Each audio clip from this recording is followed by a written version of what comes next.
Turning now to the threat of civil war in Sudan, the U.S. is making plans to evacuate Americans from the African country if necessary. Meantime, the State Department has confirmed one U.S. citizen died in the violence that broke out in that country nearly a week ago. The Pentagon says it's preparing special forces in the region for any potential rescue missions. Sudan's main airport is closed, and the people trapped in the capital are unable to reach the U.S. Embassy.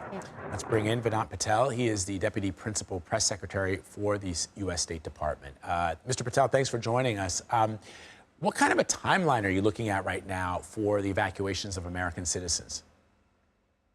I'm not going to get ahead of any process that we have in place in assessing the security situation on the ground. As you know, the safety and security of American citizens abroad, especially our personnel, our State Department personnel, is of the utmost importance. And quite candidly, the security situation in Sudan is quite fraught. The border to Chad is closed. The airport is not functioning.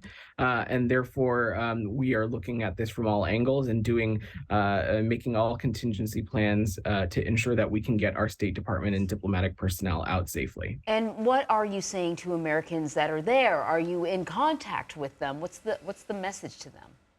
We have been in direct touch with American citizens in Sudan who have registered with our Smart Traveler program for a number of days now. We have been clear about the security measures and precautions that they should take. I'll also use this opportunity to remind that our travel warning for Sudan has been level 4 for months now. American citizens should not travel to Sudan. They should not travel to Sudan. It is a level 4 country. So if Sudan's main airport is closed, what would a plan, and you don't have to give us specifics, but what would a plan to get U.S. citizens out safely look like? And is there any opportunity for an American citizen, perhaps not with the State Department, to, on their own, get out of Sudan? Again, our priority right now is ensuring the safety and security of our personnel at our embassy in Khartoum. We continue to have full accountability of our workforce. But as I said, the security situation is fraught, that a evacuation of American citizens is not possible at this time. And so we're continuing to look at all options, and we'll take appropriate steps we need to protect our workforce. So we know that one American citizen has already been killed in Sudan. What do we know about this citizen, if anything? And, could there be a stronger response from the U.S. if we see more American citizens come under attack?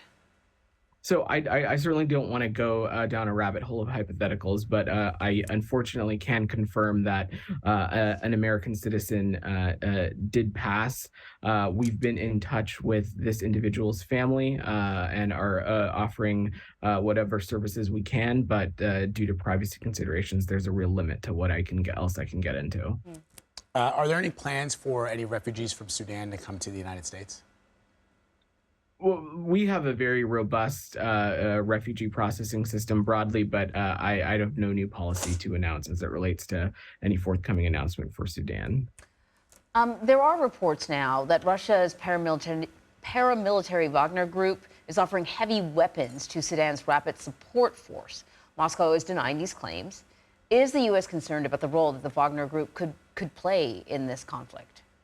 We are concerned about the security situation writ large. We have, at every instance, from Secretary Blinken on down, called for the need for a ceasefire to be extended at minimum through the 23rd, through Eid.